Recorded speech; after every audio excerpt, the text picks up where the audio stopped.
بسم اللہ الرحمن الرحیم۔ السلام علیکم۔ انسان بہت کمزور ہے اور مجھ جیسے ناچیز کی کیا اوقات۔ میں نے بہت کم ایسا کہا ہوگا کہ آپ نوٹ کر لیں، لکھ کر رکھ لیں۔ میں وثوق سے عرض کر رہا ہوں کہ دیکھیے یہ اس طرح سے ہوگا یا یہ چیز ایسے نہیں ہو سکتی۔ مبارک ثانی کیس، آج آپ دیکھیے کیا فیصلہ آیا۔ میں نے اپنی ویڈیوز میں یہ بار بار بات کہی تھی کہ یہ فیصلہ قابل عمل ہے ہی نہیں۔ قاضی فائز نے جو فیصلہ دیا ہے اس پر عمل ہو ہی نہیں سکتا، یہ ٹھہر ہی نہیں سکتا۔ اب پاکستان کی تاریخ میں کبھی یہ ہوا ہی نہیں کہ نظر ثانی جب ایک دفعہ ہو گئی تو ہو گئی، بار بار کیس تیسری دفعہ نہیں کھولا جا سکتا ورنہ کوئی کیس ختم نہیں ہوگا۔ تو اس میں پہلے سپریم کورٹ نے فیصلہ دیا اور اس کے اوپر پھر نظر ثانی کی درخواستیں آئیں، اس میں ہی فیصلہ دے دیا۔ اب میں نے تب بھی عرض کیا تھا کہ یہ فیصلہ نہیں ٹھہر سکتا، احتجاج شروع ہو گئے جب بھی تھا کہ آپ چار دیواری کے اندر کیسے اجازت دے سکتے ہیں۔ اس میں سب سے متنازع جو فیصلے میں بات تھی کہ جی چار دیواری کے اندر آپ چاہے اسلام کے خلاف بات کرتے رہیں، جو مرضی کرتے رہیں اسلام کے خلاف، اس پہ نہیں پوچھا جا سکتا۔ اب یہ فیصلہ کس طرح سے واپس لیا گیا ہے؟ خود قاضی فائز نے اپنے پچھلے دو فیصلوں کو متنازع قرار دے کر، پہلی دفعہ پاکستان کی تاریخ میں ہوا ہے نظر ثانی کے بعد کہا جائے جی متنازع تھا اور اس کے یہ پیراز ہم نکال رہے ہیں۔ اور بھی اس میں بہت کچھ ہوا ہے، لیکن سب سے خاص بات یہ اس میں رہی ہے کہ قاضی فائزہ کے بارے میں یہ کہا جا رہا ہے، جو لوگ کورٹ رپورٹنگ کرتے ہیں، جو بڑے نام ہیں کورٹ رپورٹنگ کے، جو سینکڑوں ہزاروں کیس دیکھ چکے، وہ کہتے ہیں کہ ہم نے زندگی میں کبھی چیف جسٹس تو چھوڑیے، کسی جج کو اتنا بے بس، اتنا لاچار، اتنا شرمندہ نہیں دیکھا کہ ان سے بات نہیں ہو رہی تھی، آواز کانپ رہی تھی، گھبرائے ہوئے تھے اور بات نہیں کی جا رہی تھی قاضی فائزہ سے۔ حتیٰ کہ انہوں نے فضل الرحمان سمیت دیگر علماء کو چیمبر میں بلایا اور وہاں پر بات چیت ہوئی، اس کے بعد پھر فیصلہ طے ہوا اور آ کر پھر عدالت میں سنایا گیا۔ اندازہ لگائیے یہ سب کچھ ہوا۔ مفتی حنیف قریشی کھڑے ہوئے اور جب بات کی انہوں نے کہ آپ نے مسلمانوں کی دل آزاری کی ہے، یہ فیصلہ کیسے دے دیا، تو قاضی صاحب کہتے ہیں آپ بیٹھ جائیں۔ وہ نہیں بیٹھے۔ دوسرے جج صاحب بولے کہ جی آپ ہیں کون، آپ بیٹھ کیوں نہیں رہے؟ تو حنیف قریشی کہے جی میں ایک مسلمان ہوں اور آپ نے یہ فیصلہ کیسے دے دیا، آپ قاضی کیسے ہیں؟ تو کہنے لگے قاضی صاحب فضل الرحمان صاحب سے کہ جی دیکھیں یہ کیا کر رہے ہیں، دیکھیں نا ان کو بٹھائیں۔ تو فضل الرحمان نے کہا کہ جی آپ کی عدالت ہے، آپ کا حکم چلے گا، کہ میں تو نہیں کچھ کہہ رہا۔ تو وہاں پر پھر سب خاموش، سٹاف بھی آگے نہیں بڑھ سکا۔ تو یہ جو فیصلہ تھا یہ اتنا متنازع تھا، اس سے اسلام کی بنیادیں ہل رہی تھیں، مسلمانوں کے مذہبی جذبات مجروح ہو رہے تھے، آئین کی خلاف ورزی ہو رہی تھی، دین کی خلاف ورزی ہو رہی تھی، یہ ٹھہر ہی نہیں سکتا تھا۔ اب اولیاء مقبول جان صاحب کو اسی فیصلے پر تنقید کی وجہ سے گرفتار کر لیا، ہتھکڑیاں لگا دیں، تو اب ان کا کیا ہوگا جب خود ہی یہ فیصلہ واپس لے لیا، اس میں سے آپ نے پیراگراف حذف کروا دیے۔ قاضی فائزہ کہہ رہے ہیں کہ جی یہ متنازع فیصلہ ہے، اس میں سے ہم یہ چیز نکال رہے ہیں، خود مان رہے ہیں اپنے فیصلے کے بارے میں۔ یہ وہ قاضی فائزہ ہیں جنہوں نے پاکستان کی ہسٹری میں وہ فیصلے دیے کہ کوئی سوچ بھی نہیں سکتا تھا۔ بلہ چھیننے کا فیصلہ کہ جی کوئی بھی آئی ہے جماعت اس برسر اقتدار، کوئی کیا نون لیگ آئی ہے تو یہ جو مرضی کر دے آئین کے ساتھ، یہ جوڈیشری کے ساتھ جو مرضی کر دے۔ 6 ججز کا، اپنے ججز کا جو معاملہ ہے اب تک دبایا ہوا ہے، بہت سی چیزیں ہیں۔ یہ وکلاء کو بے عزت کرتے رہے، ان کو بولنے ہی نہیں دیتے تھے۔ آپ کے سامنے مثالیں ہیں کہ جو ویڈیو میں سامنے نظر آتا ہے کہ جی خاتون کو کہہ دیا تمہیں توہین عدالت کا کر دیں گے، تمہیں کس نے کہا کھڑے ہونے کو، بیٹھ جاؤ، آپ کو بات کرنی نہیں آتی۔ سلمان راجہ سے کس طرح سے بات کر رہے تھے، دیگر وکلاء سے۔ آج جونیئر وکلاء نے کہا، جونیئر وکلاء نے جو کچھ کہا اس پر کہا گیا کہ جی بدمزگی ہو گئی، اونچی آواز میں بولتے رہے، قاضی صاحب کی بے عزتی کرتے رہے، قاضی صاحب کچھ نہیں کر سکے۔ یہ باتیں رپورٹ ہوئی ہیں، یہ میں نہیں کہہ رہا، وہاں پر جو لوگ موجود ہیں، آئی وٹنسز ہیں، وہ یہ بات کر رہے ہیں۔ یہاں تک حالات چلے گئے ہیں۔ اس کے ساتھ ایک اور افسوسناک بہت دلخراش واقعہ ہے کہ ایک نوجوان، اس کو اغوا کیا گیا، آرمی افسران کا بیٹا، اس کا اغوا کیا گیا اور بظاہر اس کے دوست بنے ہوئے تھے وہ پولیس اہلکار، اور کس طرح اس کو لے جایا گیا اور پھر ایک پلازے میں اس کو رکھا اغوا کر کے، جیسے اس کو موقع ملا اس نے وہاں سے بھاگنے کی کوشش کی، اس کے پیچھے بھاگے، اس بیچارے نوجوان نے پلازے سے ہی چھلانگ لگا دی اور وہ جاں بحق ہو گیا۔ چھلانگ لگانے کی وجہ سے اس کی جان نہیں بچ سکی۔ اب اس میں پولیس والے پکڑے گئے ہیں، گرفتار بھی ہیں، اور ایک جو ہے وہ مفرور ہوا ہے، بھاگا ہوا ہے۔ اس میں ڈولفن فورس کے بھی ہیں، دیگر بھی ہیں۔ بڑا یہ ہولناک واقعہ ہے۔ اس پر اب پولیس افسران جو ہیں وہ بتا رہے ہیں کہ کیا ہوا، کیا کس طرح سے یہ سارا کچھ کیا، تو اس کی تفصیل پر بھی جائیں گے۔ بڑا افسوسناک واقعہ ہے۔ فرخ نام ہے اس نوجوان کا، 33 سال اس کی عمر تھی، اور پولیس والوں نے اس کو اغوا کے بعد اس طرح ایک مرڈر ہو گیا، کیونکہ وہ تو اپنی جان بچانے کے لیے اس طرح گیا۔ تو اب یہ تو خون انہی کے سر ہے. اس کی جو تفصیل آئی ہے وہ میں آپ کے ساتھ شیئر کرتا ہوں. اب یہ جو قاضی فائسہ صاحب نے جو کچھ کیا ہے اس پر نادر گرمانی یہ ڈان نیوز کے اینکر ہیں, کہتے ہیں جی what I witnessed in the Supreme Court today is very unfortunate. Some lawyers and leaders were literally insulting CJP. وہ کہہ رہے ہیں کچھ وکلاء اور کچھ لیڈرز نے باقاعدہ بے عزتی کی ہے قاضی فائسہ کی. Found him helpless. میں نے ان کو بالکل بے یار و مددگار پایا, کوئی ان کی مدد کے لیے نہیں آ رہا تھا. یہ وہ قاضی فائسہ صاحب ہیں جنہوں نے موجودہ حکومت نون لیگ کے لیے وہ سارے فیصلے دیے جو ان کے حق میں تھے, جو یہ چاہتے تھے اس سے بڑھ کر دیے. یہ پہلے ہی کہتے تھے کہ جی یہ بلے کا نشان نہیں ہوگا, وہ ہوا. چار دیواری کا تقدس پامال ہوتا رہا, لوگ لاپتہ ہوتے رہے. قاضی صاحب نے کہا جی میں سوشل میڈیا دیکھتے نہیں, مجھے نہیں پتا. کاغذات چھینے گئے, پاکستان کی تاریخ میں متنازع ترین الیکشن ہوئے. انہوں نے کہا جی نون لیگ جو چاہے آئین کے ساتھ کر دے, جس طرح کا قانون بنا دے. سب تحریک انصاف کو دبا دیا, جو کچھ ہوا. آج جلسہ بھی نہیں ہونے دیا گیا, جو سب کچھ نہیں قاضی صاحب نے یعنی چھوڑا کہ جو کام انہوں نے نون لیگ کے نہ کیا ہو, موجودہ حکومت کے لیے نہ کیا ہو, یا تحریک انصاف کے خلاف نہ کیا ہو. خود نون لیگ والے کہتے تھے قاضی فائسہ چیف جسٹس بنیں گے. ابھی تو عمران ریاض نے بتا دیا نا کہ ان کو کہا گیا کہ ہمارا جب چیف جسٹس آ جائے گا پھر تمہیں چھوڑ دیں گے. نون لیگ کہتی تھی یہ آئیں گے تو پھر نواز شریف واپس آئیں گے. ان کو گارنٹی تھی کہ قاضی فائسہ جب تک چیف جسٹس نہیں بنتے نہیں آنا نواز شریف نے. ان کو خوف تھا. وہ آئے جی, پھر ہی الیکشن ہوئے, میاں نواز شریف بھی واپس تبھی آئے, سارا کچھ ہوا جو سہولتیں ملتی رہیں. آج ان کو تنہا چھوڑ دیا.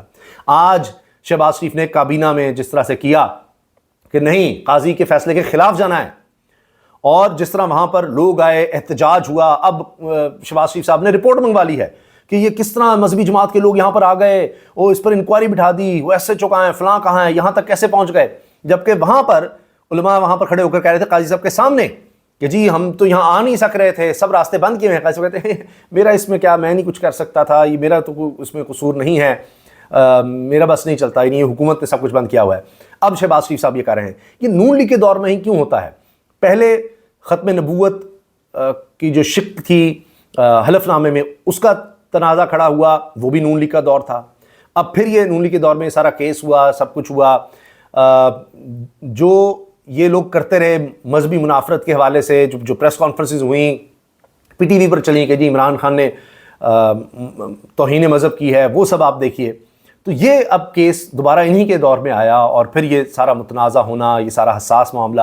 فضل الرحمان صاحب جس طرح سے آئے, سیکٹری خود گیا سپریم کورٹ کا, قاضی فائسہ صاحب کے سیکٹری باہر. آج تک شاید ایسا نہیں ہوا کہ چیف جسٹس کا سیکٹری کسی کو ریسیو کرنے باہر جا رہا ہے, سیاسی رہنما کو, اور بلا رہا ہے اور پھر ساری ملاقات کروا رہا ہے. یہ سب کچھ ہوا. یہ بھی مناظر پہلی دفعہ دیکھے گئے ہیں. اب مطیع اللہ جان ہیں اور بشارت راجہ ہیں, یہ کہہ رہے ہیں جی عدلیہ کا سیاہ ترین دور. قاضی فائسہ کا کہنا تھا کہ جس دن مجھ پر دباؤ ڈالا گیا میں استعفیٰ دے کر گھر چلا جاؤں گا. مبارک ثانی کیس میں سپریم کورٹ نے تیسرا فیصلہ سنایا, ایسا پہلی بار ہوا ہے, اور یہ قاضی فائسہ کو اعزاز حاصل ہے. دستخطی جج جسٹس امین الدین خان, جسٹس نعیم اختر اغوان نے اس سارے کیس میں قاضی القضاء کی معاونت کی. قاضی القضاء سمیت ان 2 دستخطی ججز کو استعفیٰ دے کر گھر چلے جانا چاہیے. مطیع اللہ جان کہہ رہے ہیں کہ جی یہ جس طرح سے کیس چلایا گیا, جو کچھ ہوا, جو کچھ کہا گیا ہے, جس طرح ملاقاتیں کی گئی ہیں, اس پر وہ کہہ رہے ہیں جی, اور غیر اعلانی ملاقات بھی ہوئی, اور یہ جس طرح فیصلہ سازی ہوتی رہی, جو کچھ بھی ہوا ہے, اس پر قاضی فائز عیسیٰ, جسٹس امین الدین خان اور جسٹس نعیم اختر افغان کو اب استعفیٰ دے کر گھر لینا چاہیے. مذکورہ واقعات سے سپریم کورٹ اور چیف جسٹس کے عہدے کی تاریخ میں پہلی بار اتنی تذلیل کی گئی ہے. سپریم جوڈیشل کونسل کو بھی ان تینوں ججز کے خلاف فوری کارروائی کرنا چاہیے. یہ ایک اس طرح سے انہوں نے اس پر سارے معاملے پر جو کچھ ہوا اس پر تنقید کی ہے.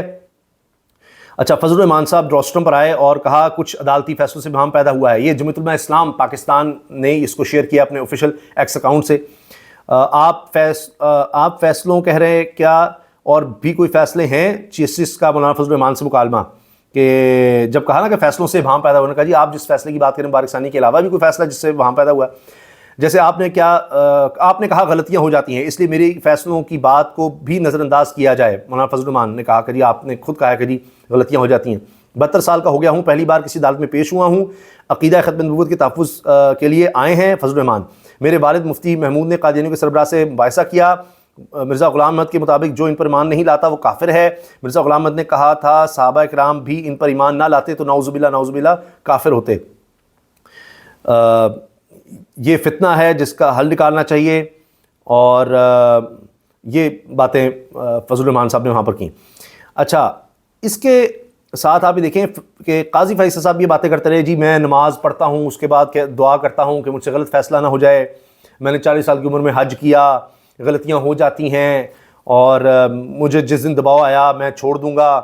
اور اس پر اسد علی طور کہہ رہے ہیں کہ قاضی Faisal feeling sorry for Chief Justice Qazi Faisal, sir, you are trapped by the government, must have not issued notices to individuals. وہ کہہ رہے ہیں جی حکومت نے آپ کو گھیر دیا اور بڑا آپ کے ساتھ یہ ہوا سارا کچھ. اچھا، یہ سب لوگ رپورٹ کر رہے ہیں کہ کس طرح سے قاضی صاحب بے بس نظر آئے اور کیا کچھ ہوتا رہا. اور یہ دیکھیے نادر گرمانی کہہ رہے ہیں سپریم کورٹ میں آج کی سماعت سے قبل چیف جسٹس قاضی فیصل کو اتنا بے بس اور لاچار نہیں دیکھا. پھر انہوں نے اپنے والد کے حوالے دیے کہ اس طرح سے وہ تقریر کرتے تھے، یہ کرتے تھے، وہ کرتے تھے. مفتی حنیف قریشی نے کہا آپ یہاں لوگوں کو ڈانٹتے ہیں، آپ ہیں کون؟ جسٹس قاضی فیصل نے پوچھا. میں حنیف قریشی ایک مسلمان ہوں، مفتی حنیف قریشی کا جواب. تو یہ جناب اس وقت اپڈیٹس ہیں، یہ سب کچھ ہوا. اب وہ جو میں نے آپ سے عرض کیا تھا بڑا ہی افسوسناک واقعہ، اس پہ ایس پی مال ٹاؤن اخلاق اللہ تارڑ نے پریس کانفرنس کی ہے. فیصل ٹاؤن کے علاقے سے اغوا کے بعد قتل ہونے والے 33 سالہ نوجوان کے قتل کا معمہ حل. 33 سالہ نوجوان کے قتل میں ملوث 2 پولیس اہلکار گرفتار، جبکہ برخاست شدہ ڈولفن اہلکار فرار ہو گیا. اہلکار منظم حسین تعینات تھا تھانہ گارڈ ٹاؤن میں، اعجاز تعینات تھا ٹاؤن شپ میں، اور حمزہ ڈسمس کیا گیا کانسٹیبل ڈولفن میں شامل تھا. ملزمان کو CCTV فوٹیج کی مدد سے ٹریس کر کے منظم کو کہنا اور اعجاز کو گارڈن ٹاؤن سے گرفتار کیا گیا. مقتول اور اہلکار منظم کی برکت مارکیٹ میں ملاقات ہوتی ہے. مقتول فروخ ارشد 18 اگست کو صبح اہلکار منظم کو برکت مارکیٹ سے ساتھ بٹھاتا ہے. اہلکار منظم مقتول کے ساتھ گاڑی میں اس کے گھر جاتا ہے. اہلکار فروخ کے ساتھ اس کے گراج میں بیٹھا رہتا ہے. فروخ یہ نوجوان تھا جو جاں بحق ہو گیا. ملازم فروخ کے ساتھ دوسری گاڑی میں اس کے ساتھ گھر سے نکلتا ہے. پھر اہلکار اس کو اپنے ساتھ فلیٹ نمبر 32 شریف پلازا اچرا لے جاتے ہیں.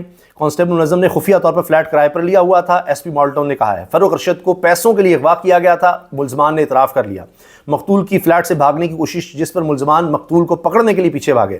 مقتول نے شریف پلازے کی چھت سے چھلانگ ماری، جس کی موقع پر ہی موت ہو گئی. ملزم منظم نے پولیس کو دھوکہ دینے کے لیے فروخ کا موبائل اور پرس شاہدرہ لے جا کر پھینک دیے تھے، اور یہ دونوں پولیس ملازمین کو حراست میں لے لیا گیا ہے اور گرفتار کیا گیا ہے، اور تھانہ ٹاؤن شپ میں گرفتار ہیں. جبکہ جو مفرور ہے اس کو بھی گرفتار جلد کیا جائے گا. اللہ تعالیٰ سب کو اولاد کے غم سے محفوظ رکھے.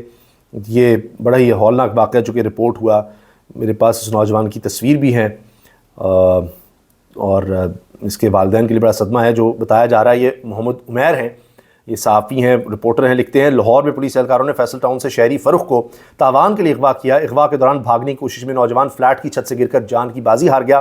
دونوں اہلکار گرفتار. تیسرا فرار. مقتول کے والدین آرمی افسران ہیں. یہ خبر اس وقت کافی چونکہ کرائم کے حوالے سے بڑی گردش کری سوشل میڈیا پر، اس کو پر لوگ افسوس کا اظہار کر رہے ہیں. تو بڑا دکھ ہوا. اللہ تعالیٰ سب کی اولادوں کو محفوظ رکھے. اللہ تعالیٰ اولاد کے غم سے سب کو بچائے.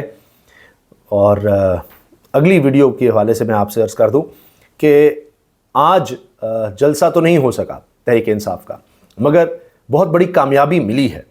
اور سب تو اسلام آباد کی طرف دیکھ رہے تھے جہاں جلسہ تھا، لیکن اصل خبر آ گئی پنڈی سے.